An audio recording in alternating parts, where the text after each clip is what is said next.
HOA laughed at my wall. Then the river wiped out $2.4 million. The wall that nobody believed in. It started with a simple wall. Not just any wall. A massive reinforced concrete wall along the edge of my property. Its purpose was clear: to protect my land from the nearby river, which had a history of overflowing during heavy rainstorms, but the HOA didn't see it that way. When I built the wall, the HOA board came over to inspect it. They laughed. They said, "This wall is overkill. The river will never reach your property. You're wasting money." I tried to explain that the river had a history of flooding, and this wall was insurance for my property, which was worth millions. They shrugged.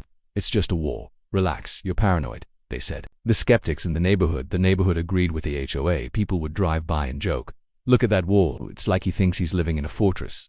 Neighbors laughed. Even my closest friends doubted me. They said, "You're wasting $2.4 million on a wall nobody asked for." But I stayed confident, because I had seen the river during previous storms, and I knew, one day, that river would show its power. The storm arrives weeks later. The weather reports warned of an unprecedented storm, heavy rain across the region.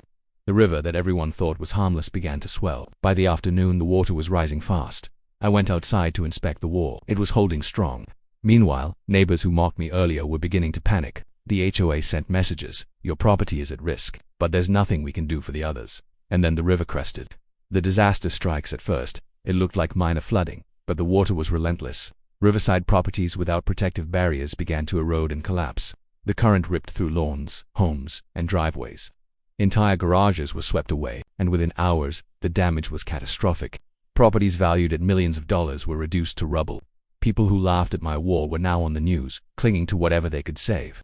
The wall stands firm, and then they came to my property.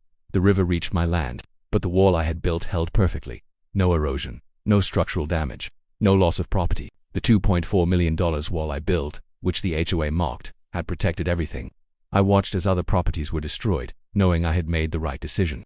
The HOA's reaction: the very next day, the HOA board came to inspect my property.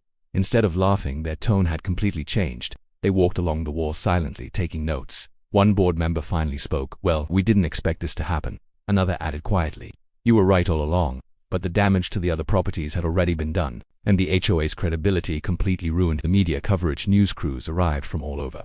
Cameras rolled as I explained, "I built this wall because I knew the river could reach our properties. Others didn't take precautions, and now the consequences are clear." The story went viral. Everyone who laughed at my wall now had a lesson in humility. The financial lesson. The $2.4 million wall wasn't cheap, but considering it saved everything on my property, it was worth every penny. Meanwhile, neighbors who ignored warnings were dealing with total losses. Some lost entire houses, some lost vehicles and land. The contrast was brutal. Those who prepared survived. Those who mocked paid the price. The moral of the story: never underestimate potential risks. Sometimes people laugh at precaution. Sometimes the HOA board thinks they know better. But preparation and foresight often outweigh mockery and skepticism. In the end, the river doesn't care who laughed at your wall. It only respects solid planning. What would you do now? I'm curious what you think. If the HOA and neighbors laughed at your safety measures, would you build the wall anyway, or would you listen to their advice and risk everything? Comment below with your thoughts. And one more thing I always like asking: where are you watching this story from? Drop your city and country in the comments. It's amazing seeing viewers from all around the world. If you enjoyed this story, don't forget to like the video and subscribe for more unbelievable HOA, property, and disaster stories, and I'll see you in the next video.